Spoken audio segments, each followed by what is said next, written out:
Mungkin kalian banyak yang belum tahu guys, kalau di suku Toraja ada satu tradisi yang sangat unik yang bernama Mak Nenek. Yakni ritual membersihkan bumi leluhur yang telah berusia puluhan hingga ratusan tahun. Rupanya terdapat cerita rakyat yang diyakini sebagai awal dilakukannya tradisi ini oleh orang suku Toraja terdahulu. Tradisi ritual Mak Nenek merupakan salah satu tradisi warisan nenek moyang suku Toraja yang hingga kini masih dilestarikan. Konon katanya nih guys, tradisi ini diturunkan dari kisah seseorang pemburu Toraja bernama Pong Rumase. Ia adalah warga Lepong Bulan, wilayahnya meliputi Goa, Makassar, Luwu, Bastem, Toraja, Mamasa, dan sekitarnya sebelum Sulawesi dipetakan. Pong Rumase meninggal dunia di dalam hutan saat melakukan perjalanan. Tulang belulang dari jasadnya kemudian ditemukan seorang pemuda asal Barupu yang juga merupakan saudara Sere Gading atau Saweri Gading yang hendak mengadu ayam. Jadi Pong Rumase ditemukan jasadnya oleh saudara Saweri Gading di tengah hutan. Tapi karena kesaktiannya, jasad Pong Rumase bisa berbicara kepada pemuda itu, kata pemangku adat Tikala suku Toraja, Martin Paladan.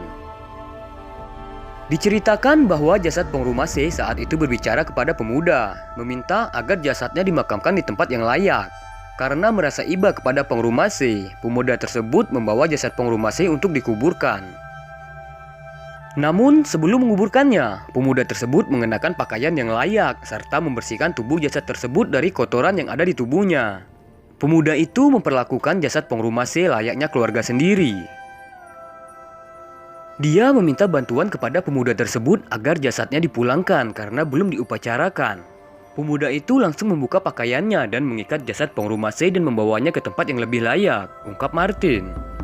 Martin juga menjelaskan, setelah jasad Pong Rumase ditempatkan di liang, beberapa waktu kemudian pemuda tersebut kembali ke makam untuk berziarah. Jasad Pong Rumase kembali berbicara kepada pemuda itu, menyampaikan terima kasih atas perlakuan pemuda tersebut terhadapnya. Pong Rumase pun memberitahukan ramuan-ramuan yang dapat menyembuhkan berbagai macam penyakit kepada pemuda itu. Setelah pemuda itu mendapatkan ramuan, banyak warga yang berobat, makanya dia langsung menjadi kaya raya. Karena saat itu banyak warga yang memberikan kerbau atau harta benda kepada pemuda Toraja agar bisa disembuhkan. Si pemuda yang merasa terbebani atas tanggung jawab yang diemban lalu kembali ke liang Pong Rumase untuk memberikan beberapa persembahan yang diterimanya dari warga. Namun, jasad Pong Rumase kembali berbicara agar si pemuda tidak perlu memberikan persembahan kepadanya. Cukup dengan memperlakukan jasad leluhur seperti yang dilakukan pemuda itu terhadapnya guys. Nah, dari sinilah adat dan tradisi Mak Nenek dimulai. Ritual ini mempunyai makna mencerminkan hubungan antar anggota keluarga bagi masyarakat Toraja. Terlebih bagi sanak saudara yang terlebih dahulu meninggal dunia guys. Hubungan keluarga tak terputus walaupun telah dipisahkan. Ritual ini juga digunakan untuk memperkenalkan anggota-anggota keluarga yang muda dengan para leluhurnya. Adat tradisi Mak Nenek hanya dilaksanakan di bagian utara Toraja atau Toraja Utara. Itu pun hanya mencakup beberapa daerah tertentu seperti Kecamatan Tikala, Pangala, dan Barupu, dan Kecamatan Sesean. Pasalnya setiap wilayah di Toraja memiliki adat istiadatnya tersendiri ya guys. Bagaimana menurut kalian guys?